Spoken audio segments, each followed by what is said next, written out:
What's up guys, how's everyone doing? In today's video, I'm going to show you guys how to enable the iPhone 15's action button on older devices.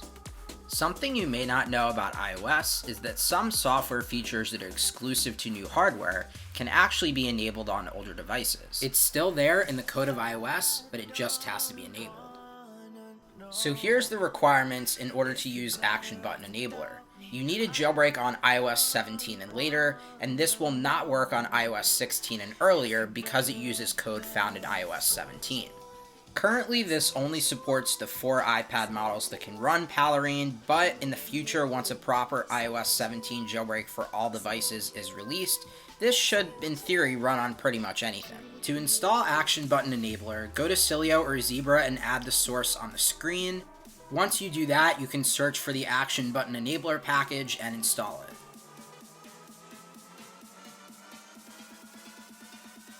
Also, if you want, you can install Action Button Enabler directly from the developer's GitHub page. Go find the .deb file on the GitHub and you can download it there. After it's downloaded, tap on it in the Files app and open it in Cilio or Filesa. Then once you open it up in either application, just install it from there.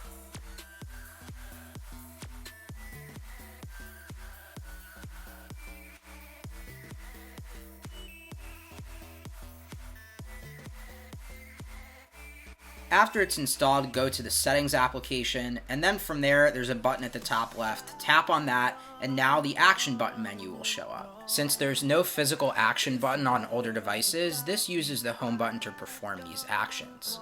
If your home button is broken or the device doesn't have a home button, you can also use Assistive Touch. Go to Accessibility and Settings and turn on Assistive Touch, and there you go. You now have a home button that you can use as the action button. And if you have a newer gesture-based device that doesn't have a home button, this is actually a pretty good feature and it's pretty useful.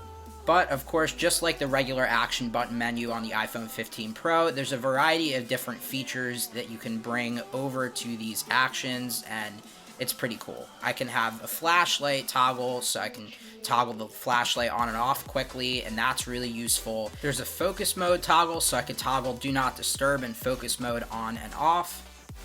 There's one to open the camera, so I can quickly start recording. There's one for voice memos, so I can quickly start a voice memo with this action. Also, this is so weird to see on iPad, you have to have the dynamic island enabled in order for certain actions to work. Otherwise, it'll just crash, but still, this is pretty cool.